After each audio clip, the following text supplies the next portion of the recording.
We are live for another big board draft Tuesday, February 20th, draft number 16, streamed of me so far of 2024 for the 2024 season. And today the goal is going to be to identify in every single round who's potentially a wide receiver one. Obviously, Justin Jefferson's on the thumbnail there, a guy that we would have liked to see be the wide receiver one last year, but CeeDee Lamb currently the number one off the board. A lot of guys who make the case for here. We're going to get into it. Of course, going to make some picks. I'm picking the 6 hole here.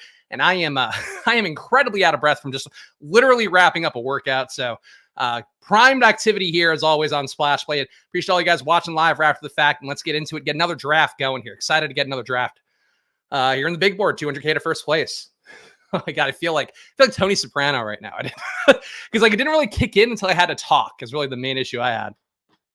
We see CeeDee Lamb going overall wide receiver one here, but Breece Hall at number 3. Thing that I've seen in a few rooms lately, including some other draft streams out there. People taking Breece Hall very aggressively. Sometimes people take Breece Hall 101, which I know a lot of you guys love Breece Hall out there. I think certainly a price tag, the base of what he did in the back half of last season, you can justify. But the PPR scam, I don't know if it's over, but I know it's going to be quite as prevalent as it was the back half of this season. But I get it. Breece Hall, though, the enthusiasm through the roof. All right, so two interesting guys here, Jamar Chase and Amon-Ra St. Brown. Chase, a guy that a lot of moving pieces for Cincinnati. Some rumors coming out that Tyler Boyd might be headed to Tennessee with his former offensive coordinator, Brian Callahan, who's now the head coach there.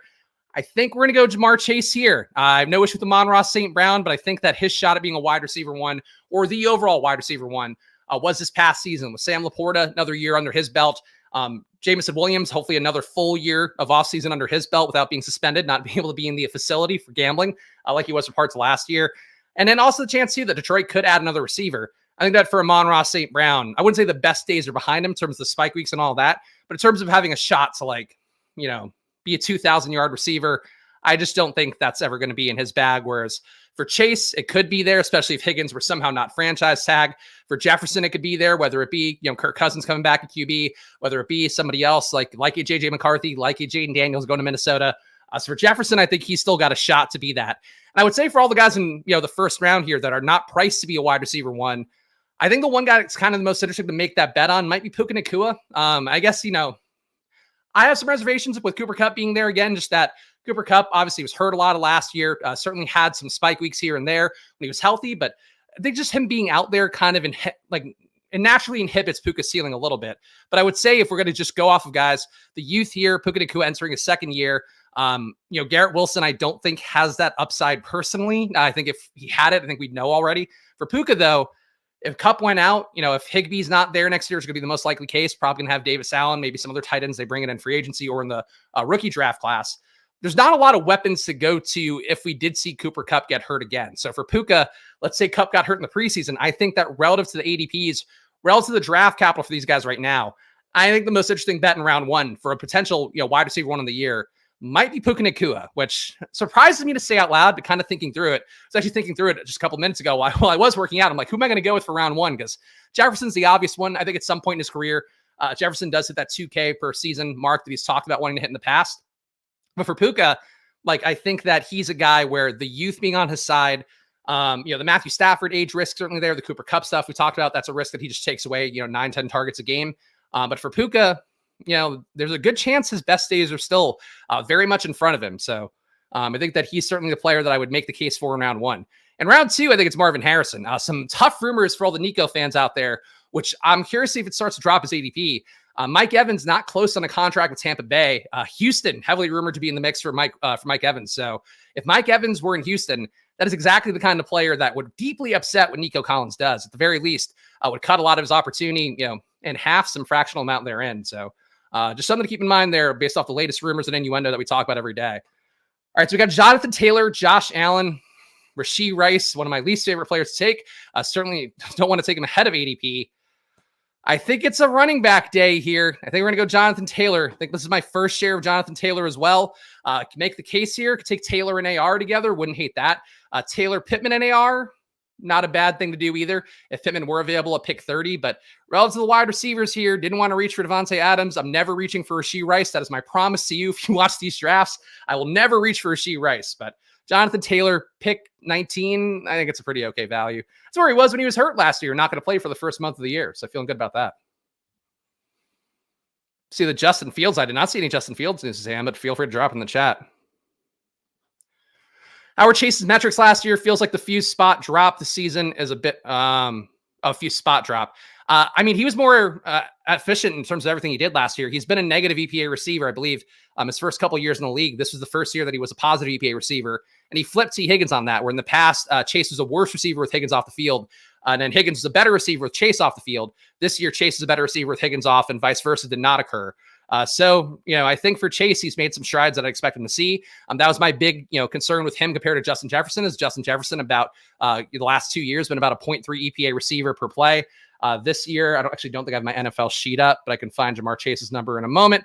For Jamar Chase, though, anything that went to positive was going to be an improvement for him. So I would say for Chase that I think he did enough of that this year, and I will find his exact EPA per target number in a moment. It's like update Excel. So coming up in a couple picks here so we can luxuriate in looking at Jamar Chase's numbers. Oops. I'm going to Chase Claypool's numbers, which may shock you to hear, not the most relevant. I would argue that Chase Claypool probably not draftable this year. I might go out on that limb. It's this year, Jamar Chase, 0.31 EPA per target. So again, up a good amount from where he was last year. He was a negative guy. Compared to Jefferson this past year, Jefferson was, I think, at roughly the same amount. Jefferson was 0.32 EPA per target. So these guys basically became the same player this year for the most part. Target earning, I think, not dissimilar too. All right, we're on the clock here. Rashee Rice fell back to me. At this point, Rashee Rice is like not a bad pick, I think, coming back 10 spots later. Debo's still here as well. He would be a bit of an ADP value. I think I'm going to go Rashee Rice just because we've now gotten two pretty big ADP values. I'm not big on Rashee Rice. I do believe that any sort of move in free agency or the draft will knock Rashee Rice down, I would guess, to at the least the low 40s, if not the 50s. But I think for right now, getting him at pick 30, when we've seen people be really frothy for Rashee Rice, I think this is the right pick for me. Chase having a negative EPA makes me question the validity of EPA. To be clear, we're talking about 2 years ago, but you should never do that, first of all. But a negative EPA receiver just means you're not as efficient. Like earning targets, not the same thing as being efficient with your targets. Chase wasn't efficient with it. What he would do is have a lot of passes that did not get past sticks, that didn't create first downs, that didn't create value above average, and he'd break a home run play that would still prop up his numbers. But he was really he wasn't the receiver that some people out there, I won't say you guys, some people out there think he was, but I think that's the main thing is that's what EPA is for. It's a fact check of the counting stats and of the things that you were going to go with your eye test. And that's why, I don't usually fall for guys like the Saquon Barkleys of the world because of the fact that the EPA metrics tell me that he's not as good as really every peer that he has, especially relative to guys at volume. But in general too, that those are the things that should matter. So EPA is like a fact check of everything you see, and it should be a really important part of the process. And questioning EPA would be, I think, a gigantic mistake. Rice should be at 30. It's just crazy because he never goes there. I agree. I think he should be at 30 right now, and I think he should be on his way to the 40s and 50s. If they add anybody there who's not MVS, who's not Justin Watson, who's not just an also-ran receiver. But I like taking Rashee Rice at 30. I guess for round 3, who'd be the wide receiver 1? I think DK Metcalf has the outside shot here. We've talked about DK Metcalf getting the big glow up this year with Ryan Grubb being his offensive coordinator. If he brings over, 90% of the principles they had at Washington, that is going to be an air yards factory this year, which is going to really help out DK Metcalf, who is going to get the Romo Dunze treatment and going to be a much better version of it because he's actually an athlete and actually a guy that can command targets at a high rate too. So for DK Metcalf, I think that potential is there for him. I don't think Rashee Rice could ever be a wide receiver 1. I don't know what it would take. I think it would take every other Chief not being there and them making tight end worse too. So I'd say for Rashee Rice, probably not the one for me. Malik Neighbors would be the other one I feel does have a shot at wide receiver 1. Tank Dell, in terms of talent, if he were the only guy that CJ Stroud had to throw to, I do think he could be a wide receiver 1 this year. For Malik Neighbors, though, if he lands in the right spot, I think he could potentially be probably not the wide receiver 1 this year, but could be within 3 years, a legit wide receiver 1 amongst everybody here, not just a top 10 ranked wide receiver 1. All right, so we're on the clock here again. We've got Pacheco, which would make sense with the KC bet that we have, though we're pretty good I think we're pretty good at running back for right now. Kelsey would make sense. Higgins very likely coming back to Cincinnati, so we can make that bet if we wanted. I'm going to go Higgins. Think he's going to come back. Think Tyler Boyd is going to be gone. I think those are both positives for Higgins and for, Jamar Chase to the same extent. But we have the bet here. I think KC would have made sense because we'd probably had a more unique pairing of Rashee Rice and Kelsey, or Rashee Rice and Mahomes. But I don't think we need it here. Basically what we would have if I did take a Mahomes or a Kelsey there, we'd have a pretty common KC stack, but with the added bonus of having Jonathan Taylor in the second round, because usually somebody's taking Rashee Rice here, then taking, I guess, a Mahomes here, and then maybe a Kelsey here. So that'd be our one difference point that would make us unique, but I don't think that was enough for me to justify taking one of those guys right now. Like Justin Watson, that costs a lot more than Rashee Rice. He's not going to get better. That's the issue. He's old enough. Justin Watson, you know what he is. Justin Watson, like the time that you should know that Justin Watson was never going to be like a real deal was when, again, I always reference this time was one of my favorite times in terms of it was early in my stochastic/Osmo career, and we really had pinpointed Tampa Bay's offense a couple of years ago with Jameis Winston throwing for 500 air yards a game. And it was one of those things where Justin Watson, when there was a point where Brashad Perriman went out, where Evans was out, where all the guys were out, and Watson was getting 300 air yards a game, was putting up 75. So like that's basically what he did. A micro version of that in Kansas City this year. So like Watson's never going to break out. Like I wouldn't make that bet very often personally, but everybody can like who you like. If KC just like doesn't improve anything and Rashee Rice were to get banged up, or I guess would regress in some way, you probably are going to see, I guess, a surge from somebody else in KC. But the assumption really has to be that like KC improves something meaningfully, because they need to desperately. Super Bowl wins aside, they really could use something else out there.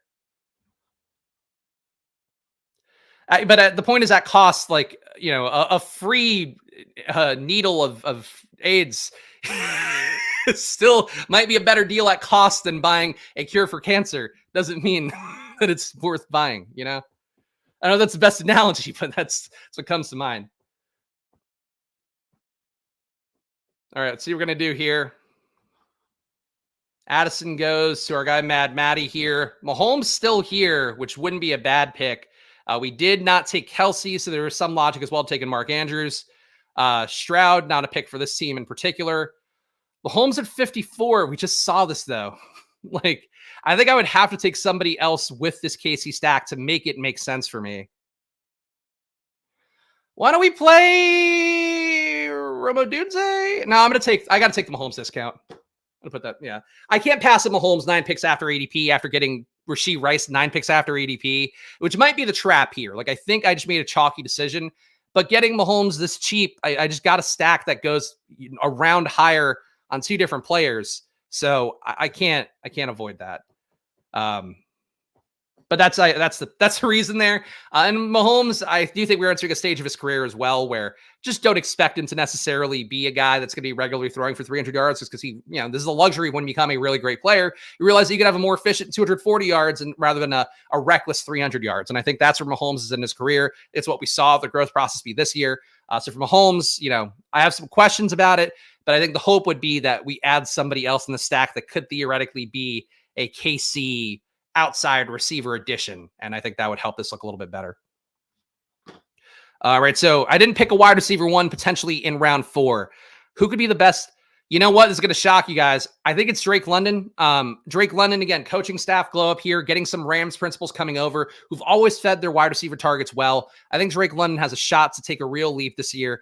There's been some quotes as well coming out within the last day, I believe, from Zach Robinson, the new offensive coordinator there, talking about how he's not going to do like Arthur Smith, not going to avoid feeding the playmakers on the team. He's going to really try to aggressively feed them. So I think a good sign for Drake London, if I have to guess, he's going to be an 8 target per game guy at a minimum this year. I'd say probably has a shot to get to 9 to 10. And honestly, a shot for that to be even higher if he did somehow absorb that the Z slot role, I believe is what, is it the Z or the F? The Rams call it something that's not the traditional wide receiver name, but like the slot rotation there where they move inside, they move outside, that role that Cooper Kupp's had that they kind of worked Puka in as well with this year. If Drake London has that role, he could have games where he's at like 13 to 15 targets reliably. So I think for Drake London, he's the guy in round 4 I would pinpoint as a potential wide receiver 1. Relative to talent in round 5, I think it would be George Pickens. I don't think that Terry McLaurin's going to get enough of a glow up in this Cliff Kingsbury offense. I also don't know what they're going to do at QB, so can't say that with a lot of faith. All right, we're on the clock here, but I'm going to pick my wide receiver 1 from that round as well. We are going to punt some stuff back, I think. I don't Boy, we're getting bled out. Getting bled out at receiver. Ugh. I do like some of these guys at running back, Tyjae Spears in particular. Burrow, of course, makes sense with this team, as Jeff is saying, double elite QB build. I think we're going to go with it. I think we're going to take Burrow here because it's either that or reach for Hopkins, and I just don't think that's the move either.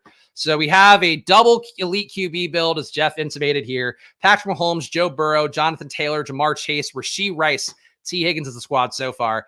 Going to have to get some wide receiver values. Do know one guy I would like to take is that potential rookie outside receiver for KC. But now that I've said that out loud, somebody will, I'm sure, dash him away from me.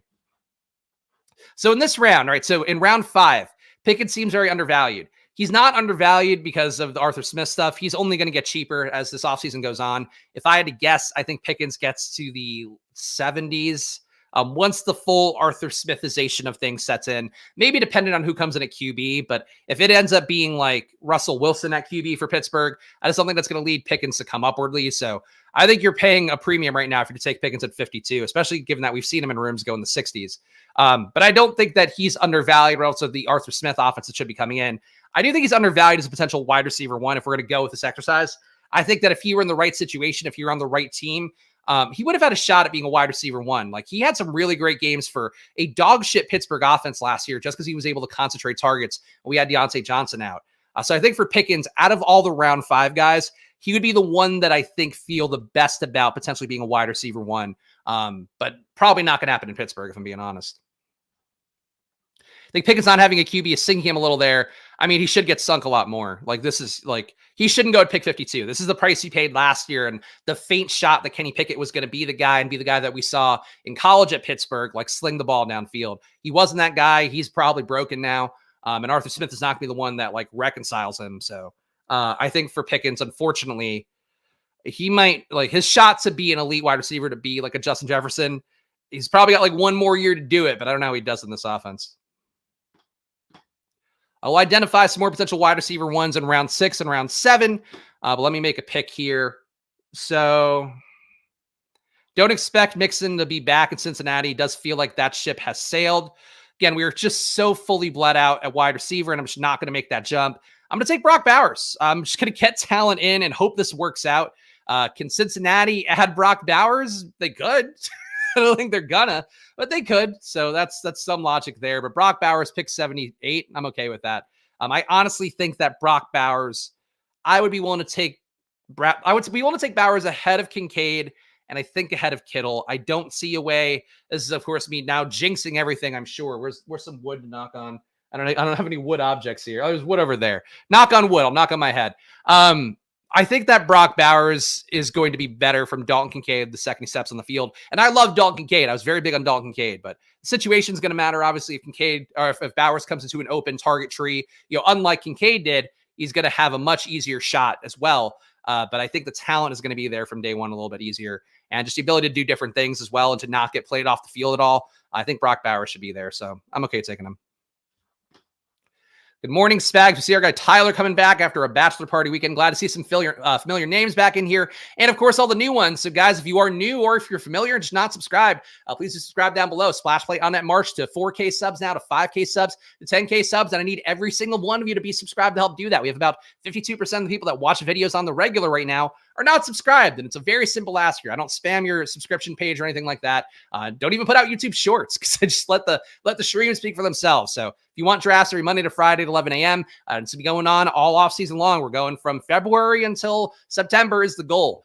Subscribe here. And of course, I'll give you guys my takes and whatever news items I see out there. And of course, the chat as well. I'll do a good job surfacing things for all you guys too. And of course, that promo code SPLASH on Underdog. If you're not an Underdog for some reason, double your deposit to $100. That promo code SPLASH, and get a mystery pick'em too. It's like a game of Clue, but with money, free money they give you. They go, it's I don't even know who would be available to play now. I did fucking hockey bets for probably today, and holy shit, man, do I not know hockey? Like, hockey bets, the probably betting software is the same thing no matter what. And we're gonna find out, advantageous positions based upon true probability data. But man, just even saying the names, I'm like, ugh.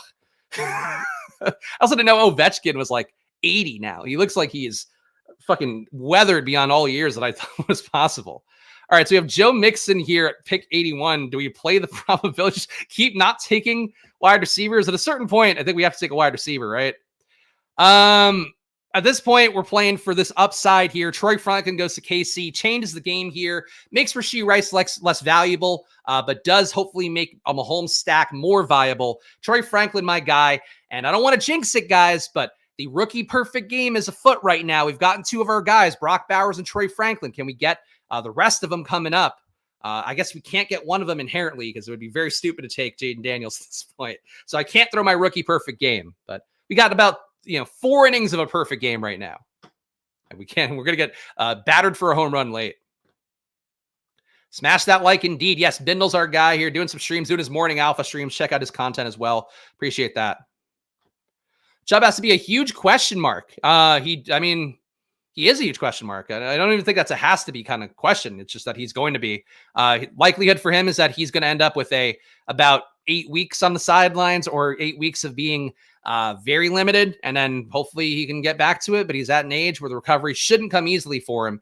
So I think for Nick Chubb, that is a risk point. He's definitely not priced appropriately right now. He should probably be in the 100s. Like he should be down a little bit. Hawkinson should be down another 30 picks. Brooks should still be down another 20 picks. Definitely a lot of guys here that are a little bit overpriced for the injury concerns because people just haven't been able to fully settle them in yet, or haven't heard from credible news outlets about, hey, by the way, Hawkinson's not going to fucking play for a very long time. People are just trying to err on the side of positivity, which is one of the tough things to balance with best ball in general. Like sometimes the ADPs reflect a really negative view on things based on free agency, based on injury, and sometimes they're like weirdly positive, and it just doesn't make a lot of sense. All right, so we have a 2-1-4-1. I think Kyle Pitts is a screaming value at this point. I also do think that Raheem Mostert at this point is a nice value. Like I know we want Achane to take the lead, but that's not a for sure thing by any stretch. 2-1-4-1. Fuck, man. Need a wide receiver. I'm going to take Deontay Johnson here. Thought he showed some signs of life. I actually haven't done my full deep dive on everybody's numbers last year. I know that Deontay was better, but how much better was he? Deontay Johnson was a positive EPA receiver last year. 0.2 EPA per target overall. 25% target per out run rate. By comparison, I think Pickens is going to have a higher EPA, but a lower target rate. 0.24 EPA per target for Pickens. 21% target per out run rate. Deontay did his thing last year. He rebounded in a way that, he had to because he was the worst receiver in football the year before. But Deontay, look, again, I don't love the Arthur Smith offense, but getting shares of it at this point, it's priced down and it's only going to get cheaper, I think, is the one thing that I guess would make you not take these guys now. If Pollard and Chubb get back to their normal job, do you think their ADP will go up? Chubb can't get back to his normal job because of the injury. That's so inherently he shouldn't, it would be a miracle of science if he were able to be back for the preseason and then, be able to go for week 1. So I would kind of throw that one out. Pollard probably doesn't come up all the way because he burned everybody so bad. I would think if Pollard went back to Dallas, he probably goes Jacobs range, maybe Jacobs to Walker range would be my guess. But I think that some of the disappointment in him is already priced in at getting picked at 83 here, as ADP is normally ADP normally 77. So I think the Pollard, him burning everybody last year, but there's no chance he comes back up to the second round. I think they would take him. I don't even know where he'd have to go. Probably not going to come back to Dallas, though. Some more rumors today that I saw leaking Dallas to, who is it? To Derrick Henry, which we already knew. There's one other veteran back they thought Dallas might be in the mix for. Oh, it was talking about Houston potentially, and which is the same fucking rumors that have been out there for weeks, which I still don't fully buy. But Houston might be in on Singletary, or might be out, not out on Singletary, but more in on Saquon, more in on Derrick Henry. And then they're like Dallas and Baltimore apparently also might be in the hunt. I forget which reporter it was because I saw it in a roundup, the Legit Football newsletter, which does a good job rounding up media reports in the morning. They were talking about that. So those are the teams, I guess, that right now the NFL insiders think could be there. But I really think for a lot of these guys, they could end up anywhere. Derrick Henry has felt like a match for Dallas for a while. Pollard, there was a quote from Micah Parsons saying they should give Tony Pollard another shot. I don't know what they're going to do. I personally don't have a lean on that. All right. I mean, this is, I think, a nice pick now to take Chase Brown. Again, we saw Jaden Daniels go to the perfect rookie draft. The guys that I like the most is going to be there, but Chase Brown will be my second running back off the board. He will go along with Patrick Mahomes and Joe Burrow at QB, Jonathan Taylor, Chase Brown at running back. Jamar Chase, double chases here. Rashee Rice, T. Higgins, Troy Franklin, Deontay Johnson at wide receiver, and a tight end, Brock Bowers. I like this start. I think we got good value on the KC stuff. Got an okay value on, I guess not an okay value. I took Burrow at ADP, but he was more valuable to me than he was anybody else. Getting a nice value on Chase Brown, I don't mind either. Chase Brown, another guy I think that comes up probably 50 picks if we know for sure that Joe Mixon gets cut and then there isn't that immediate replacement brought in. So I like this build for myself so far, even though we didn't make sense to add Jaden Daniels in.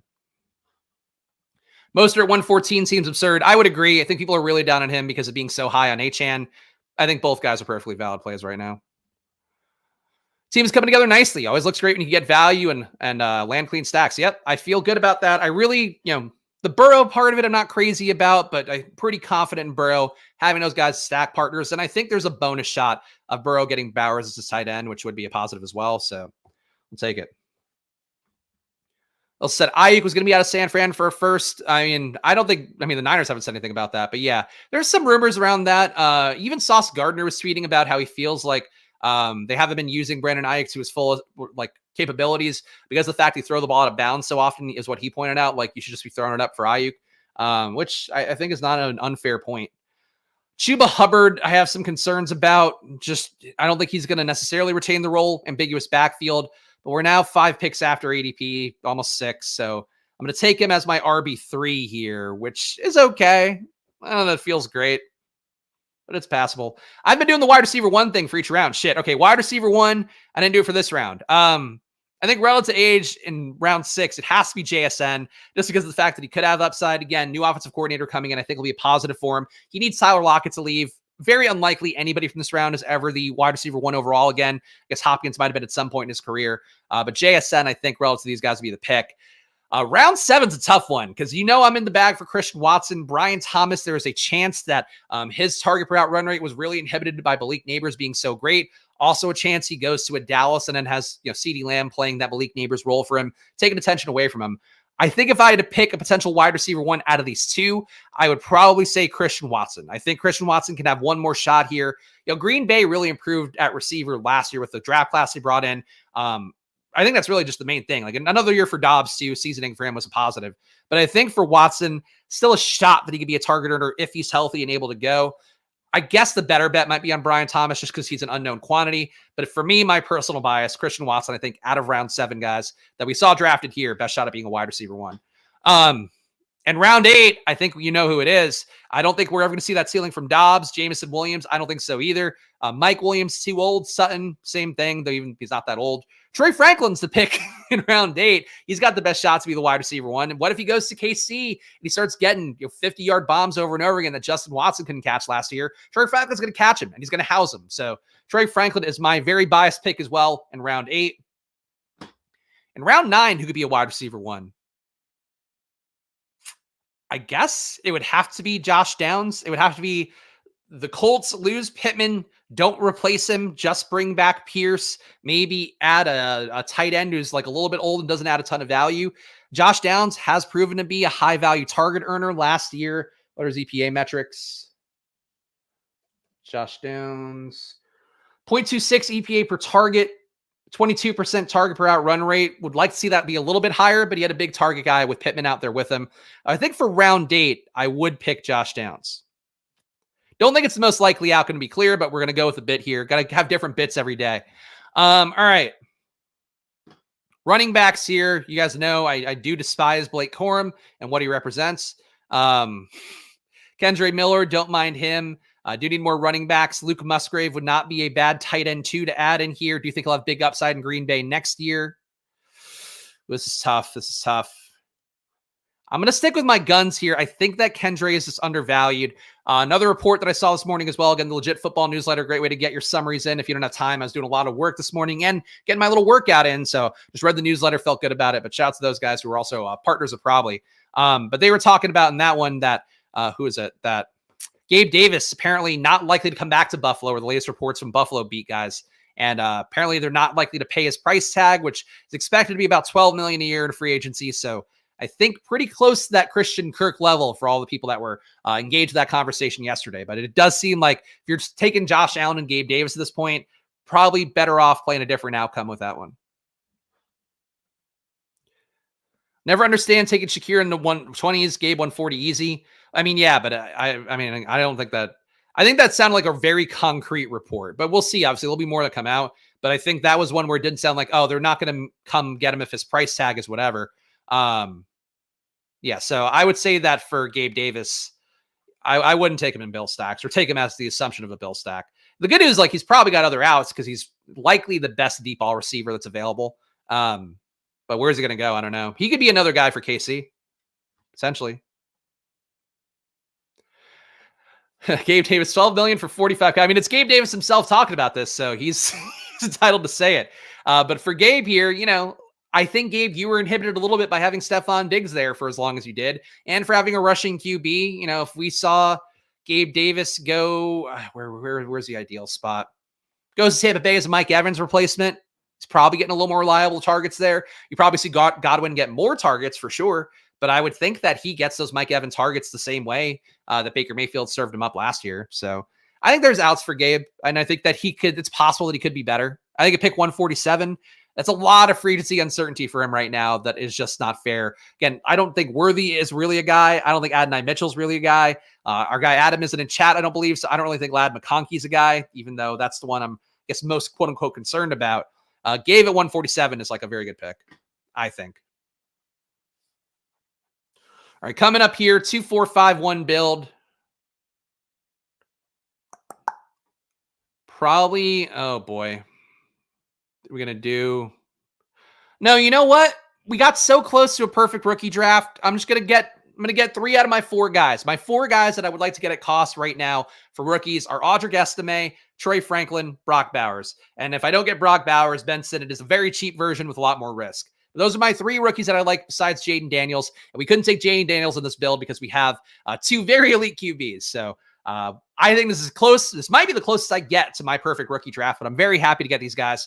2-5-5-1 build, Patrick Mahomes and Joe Burrow, Jonathan Taylor, Chase Brown, Chuba Hubbard, Kendre Miller, Audric Estime at running back, at wide receiver, Jamar Chase, Rashee Rice, T. Higgins, Troy Franklin, and Deontay Johnson. I think if you're going to have Deontay as a wide receiver 5, I think that works. And Brock Bowers a tight end. I like to see, man. I think it's a fun team.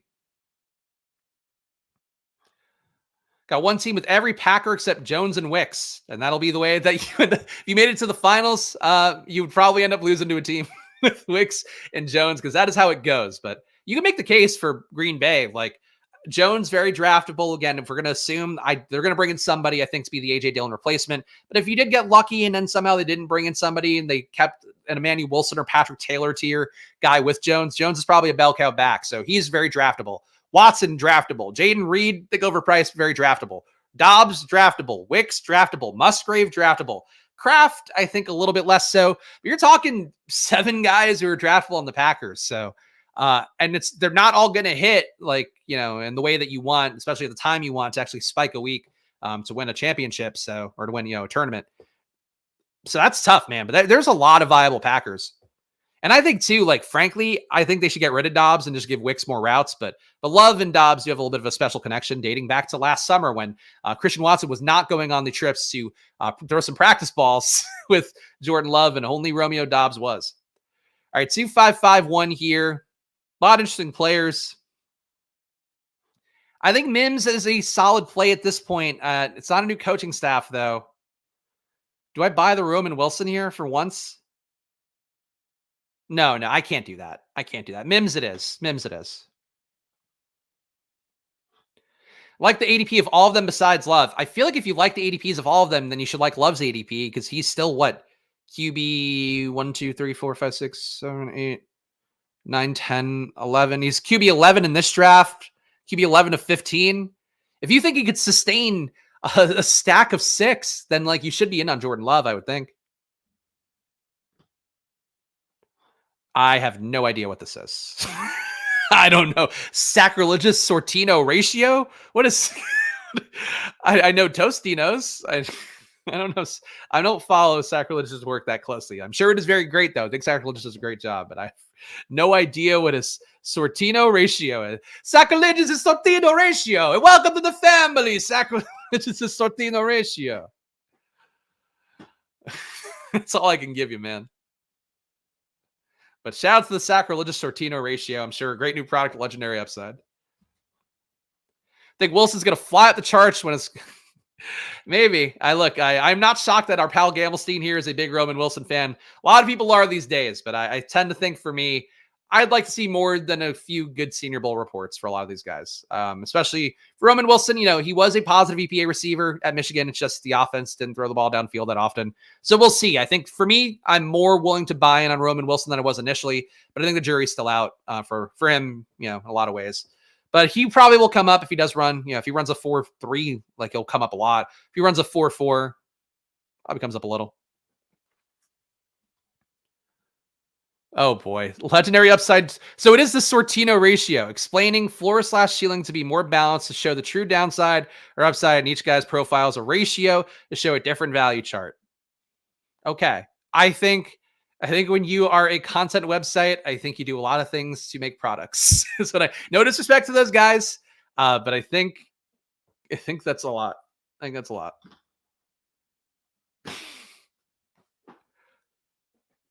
I think they're just, yeah, look, I admire them trying to find different ways to skin the cat. It's better than just like some people out there just like put out the rankings and then that's it. But you know, I think whatever adds value to your process, I think you should use, is what I would say.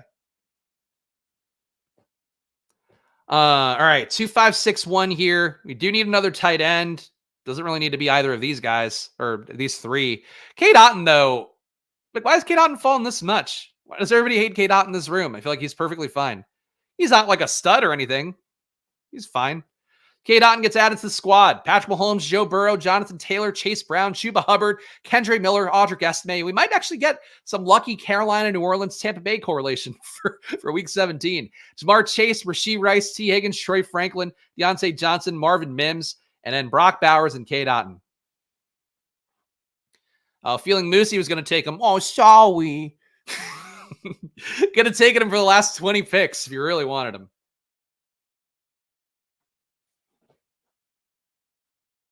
Oh, is feeling Moosey Bombadil? Okay, so you have Baker then? If that is the case, then. But still, sorry. But yeah, I think that was a good value pick. I agree. Couldn't take him. Couldn't avoid taking him, rather.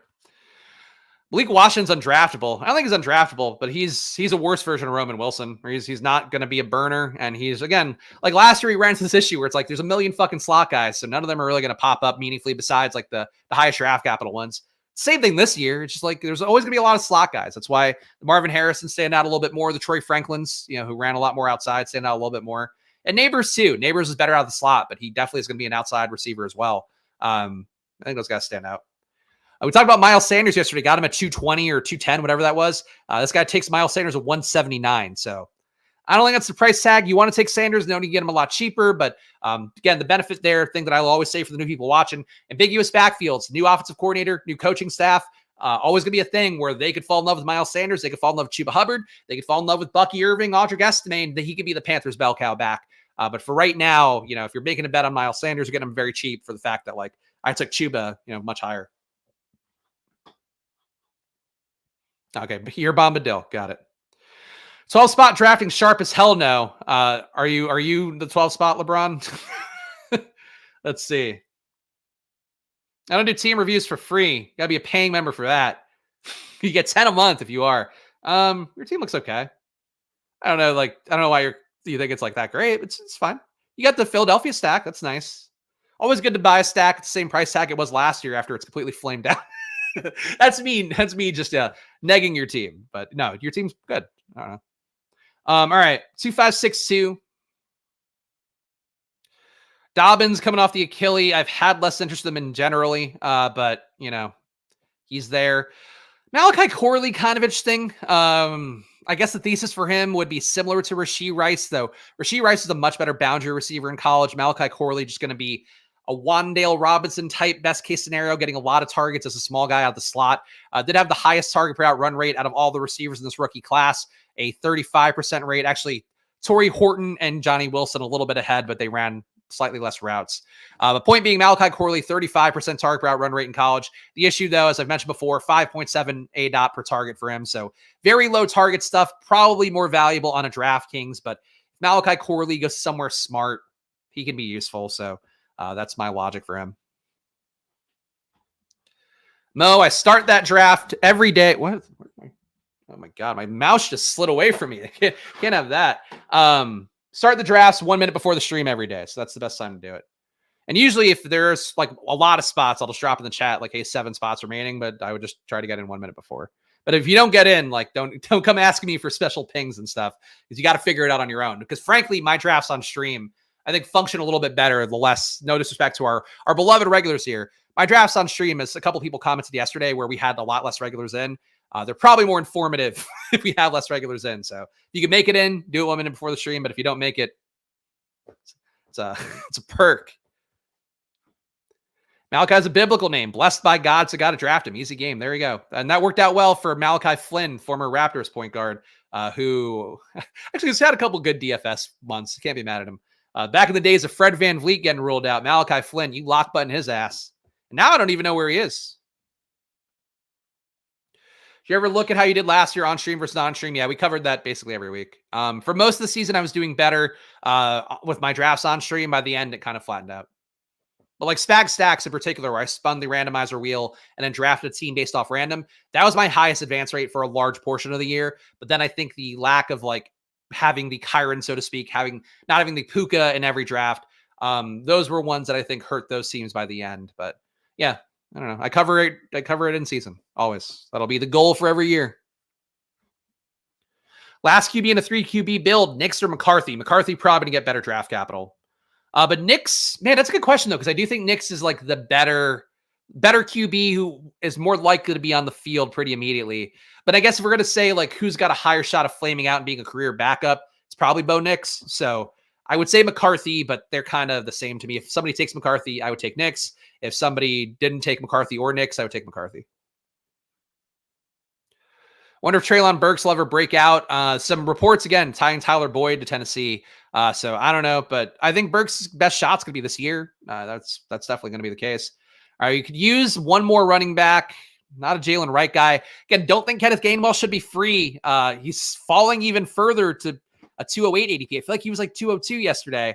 I don't know why people aren't taking Kenneth Gainwell. It's not like a cheat code or anything. He might be the starting running back for Philadelphia next year. DeAndre Swift's a free agent. Boston Scott's not going to fucking Willis Reed his way back into a real role. And then also, they didn't like Rashad Penny, and Rashad Penny's also a free agent. So Kenneth Gainwell, pick 198.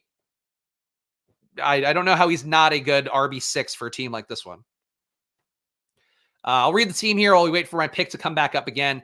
Patrick Mahomes, Joe Burrow at QB, Jonathan Taylor, Chase Brown, Chuba Hubbard, Kendre Miller, Audric Estime, Kenneth Gainwell.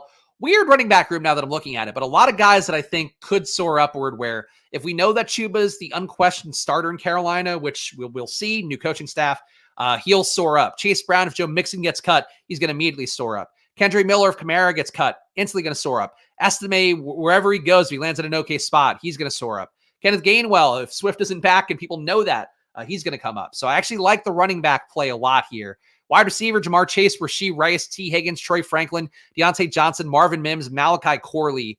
Think we need another receiver, to be honest. But I like the beginning here. I think the Mims and Corley of it, riskier for sure. I don't think Franklin fails. I don't think Deontay fails. But the spike weeks for those guys, we'll see. And Bowers and K-Dot in a tight end. I think Bowers is going to be an every week player. So I'm okay with that.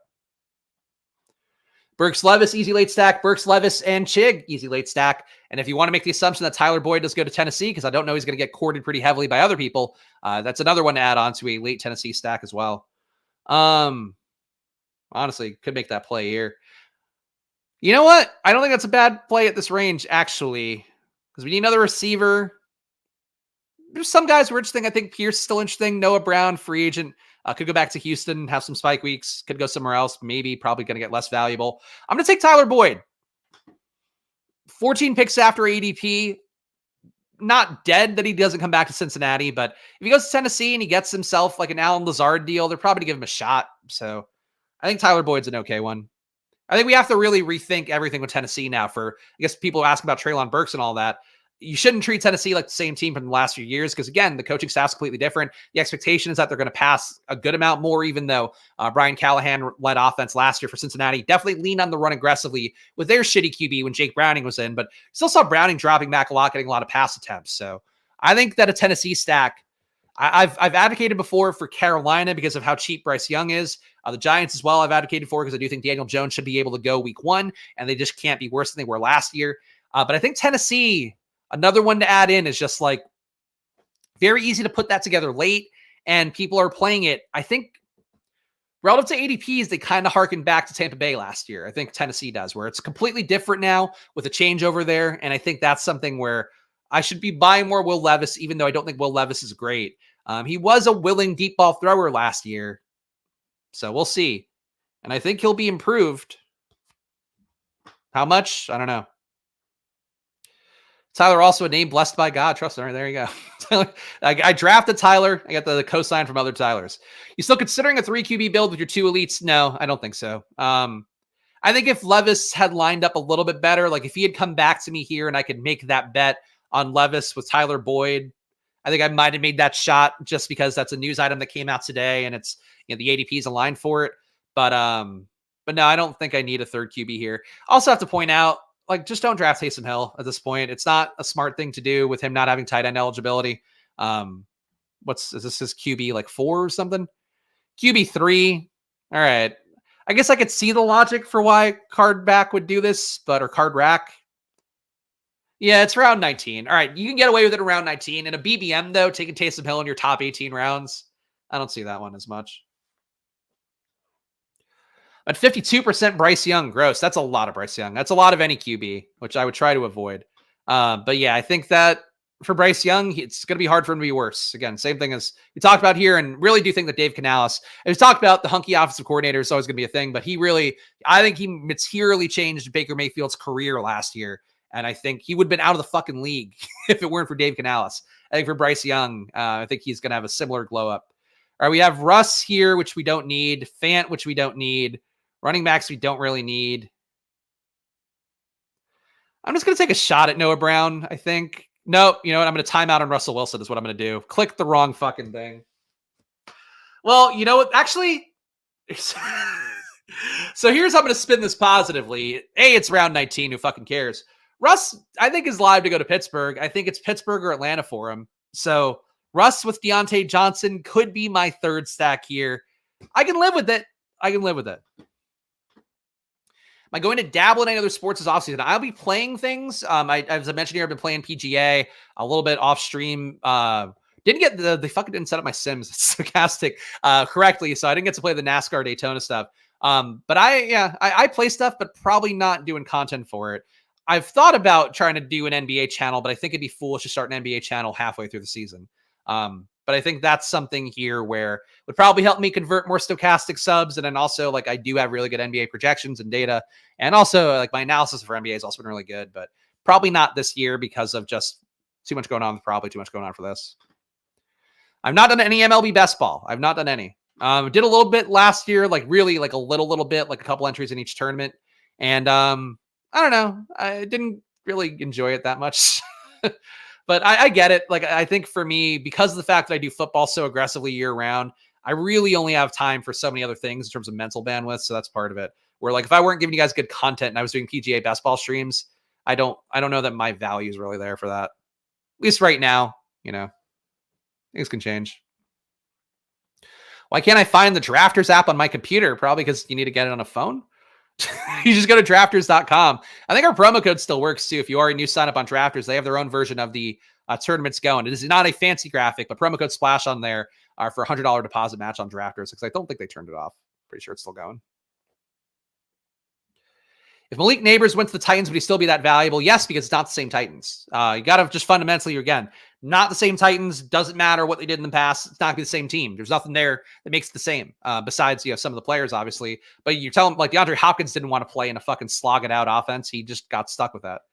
All right, so I was going to take Noah Brown, and I could do that again here. Don't hate the idea of a 3rd tight end or an RB7. But Sinnott already went. You know what? I think Noah Gray makes sense in this one build. We'll play the shot that Travis Kelce not going to retire, but maybe he gets hurt or something. Final team, Patrick Mahomes, Joe Burrow, and an accidental Russell Wilson. Jonathan Taylor, Chase Brown, Chuba Hubbard, Kendre Miller, Audric Estime, Kenneth Gainwell, Could have added one more running back and wouldn't have felt bad about it. But at this range, I just don't think any of these guys matter that much. Maybe Bigsby, maybe Labe a little, but whatever. Jamar Chase, Rashee Rice, T. Higgins, Troy Franklin, Deontay Johnson, Marvin Mims, Malachi Corley, and Tyler Boyd. And at tight end, Brock Bowers, K-Dot, and Noah Gray. I didn't do the rest of the wide receiver one, so let's do that while we're still on this board here. Right, which round were we on? Potential wide receiver ones. Josh Downs, round 9. Round 10, I think relative to where these guys are going to go in draft capital, I don't think Keon Coleman is good, but he still would be my pick out of this range. I don't think that Jahan Johnson will ever get there again. Don't think Rashid Shaheed could get there either with Olave still there. But Rashid Shaheed could take a pretty big jump upwards. In round 11, Jerry Jeudy, I guess, would be our pick for a potential wide receiver one. He wasn't this bad as he was last year in previous years, so he's going to get better. I think he needs a new team. I think he needs a fresh coat of paint. Biggest disappointment for me last year in the DK Millie Maker finals was Jerry Jeudy, but I think he would still be the best shot to be a wide receiver one. In round 12, this is a tough one. I think it'd be Ladd McConkey out of round 12. I don't like Adonai Mitchell that much. Don't think Xavier Worthy is much better. Ladd at least has a good route running ability, and people seem to really cape for him. So I'll give Ladd the kudos here. And our pal Adam, when he watches the video, I hope he gives me a kind thank you here. All right, let's go back to the board here. We're going to pick our last wide receiver ones in each round. Or it's fucking Ladd. Ladd McConkey in round 13. I don't think Mike Wilson or Thielen have it. Gabe Davis, again, could go somewhere and just be a guy that rips the top off of a defense. That sounded aggressive. That sounded sounded a little bit of salty. But Gabe Davis, I think for round 13, best shot being a wide receiver one. Round 14, this is an interesting round. I think, so you guys aren't going to like this one. I know people will go Roman Wilson. I know people might go Mims. Mims, of course, was a good boundary receiver last year, or in college rather, then got drafted to Denver, didn't get used that way at all. Mims, maybe a shot that in some world he could be Tyreek Hill. I would go Quentin Johnston. I think out of round 14, he doesn't always go round 14. He's actually going a bit later very frequently. Quentin Johnston, though, big-bodied guy, again, coming in with a coach who he torched in college in one of the biggest games of his career. I think Quentin Johnston's got one more shot. He also has the potential out for Mike Williams and Keenan Allen going in the offseason. So Quentin Johnston will be my pick for round 15. Round 16, or excuse me, round 14, rather. For round 15, it'd be Xavier Leggett. Xavier Leggett, combo of A.J. Brown, and A.J. Brown, I guess. But he looks like A.J. Brown. He plays like A.J. Brown. I've made the comp to Jonathan Mingo, who looks like A.J. Brown and plays like Hunter Renfrow. Xavier Leggett is a guy that a little bit old. If he were younger, he'd be a much bigger deal. But Leggett, to me, in round 15, would be the wide receiver one potential there. And round 16, I don't think Tez is going to ever get the air yards that he got in college again. I think it would still be Treylon Burks for me. Maybe A.T. Perry, but he hasn't been a big enough target earner so far. I think Treylon Burks, it's just, again, Tennessee's a new situation. It's going to be completely overhauled. So for Treylon Burks, I think that he could have a shot if he really hit the ground running in a new offense, maybe one where Hopkins got shipped out of town or he got hurt in the preseason. But for Treylon Burks, I think it'd be my pick in round 16. And of course, wide receiver ones aren't going to be very frequent here at this point of a draft. Round 17, Brendan Rice. Brendan Rice, I think, would be my pick here. We've talked about it. Very good outside receiver, child of Jerry Rice. Great downfield, too, in a way that Jerry Rice was certainly not. So Brendan Rice, I think he'd be my pick at around 17. We already know what Slayton is. Hyatt, maybe a shot. Pearsall, probably less of a shot. I think as a bootleg Hyatt. In round 18, fucking nobody. Rashad Bateman could have been a wide receiver 1-2 years ago if he were good. That's about it. Round 19, Rondale Moore goes to New England and is the only receiver that they have. Maybe that's his pathway there. Rondale Moore would be my pick in round 19. And round 20, Michael Gallup had a shot years ago. Not going to happen now, but there we go. We knew the wide receiver ones be thin late, but hopefully that added some value to your guys' process. Of course, guys, drafts march on here on Splash Play, Monday to Friday at 11 a.m. every day. So please do subscribe down below. Please hit that like button. Please leave a comment if you're watching after the fact. All those things help us get seen by more people, and that's the goal here. This is basically my full-time job now. This is probably the two things I am doing. So the more that we can help it grow, the better off it is for me, and the better I can make better content for you. So subscribe down below, hit that like button, leave a comment. Really hit that like button, too. The guy who's fucking obsessed with me and downvotes for multiple accounts, I saw he took Friday off, then he was back. This is not a fucking bit, by the way. Like, I know you person, so stop doing it. You crazy. You crazy boy. Underdog, promo code SPLASH on there. Double your deposit up to $100. Stochastic, save 50% on any package with promo code SPLASH. Check the link in the description as well. Probably 7-day free trial on the App Store or 50% off for a monthly or yearly sub at probably.com/subscribe with the promo code SPLASH. Check it out, the best betting data in the world. And if you want some extra content from me, check out the Probably Best Bets video today where I fumbled through trying to find NHL bets and college basketball bets and soccer bets and tennis bets. It was a real hodgepodge today with no NBA. So check out that video if you want. And of course, probably is how I built my bankroll for DK last year. I'm already doing the same thing this year. I'm just trying to put in money towards bets. Sports betting may sound crazy, but if you just confidently hit bets that are mathematically profitable, you're going to rack up money over the course of months. It's not going to be, a 7-leg parlay that hits for plus 10,000 odds, but it is going to be able to build your bankroll meaningfully over the course of a summer. So that's what I would suggest. And really, our Probably data was built for this reason. So check it out for yourself at probably.com or that 7-day free trial on the App Store. And of course, give 5 stars and a review on the App Store for Probably if you want to be entered to win a guest hosting spot on Splash Play coming up in March. And I think that covers it, guys. So shouts to all the fine folks help us put this on. Again, I have to update for the new subs, but we'll have that in before Friday for sure. Thank you to all these people here. Join down below, $4.99 a month to help me keep putting on the shows and also get up to 10 yen. Fuck me. You just start plugging so much and eventually your mouth is like, I can't. What are you doing, man? Get up to 10 team reviews a month. If you want to join. And of course, members only perks coming up hot and heavy in this year of 2024. I'll be back with you guys tomorrow for more. So I'll see you guys then. Enjoy your days and good luck. Bye.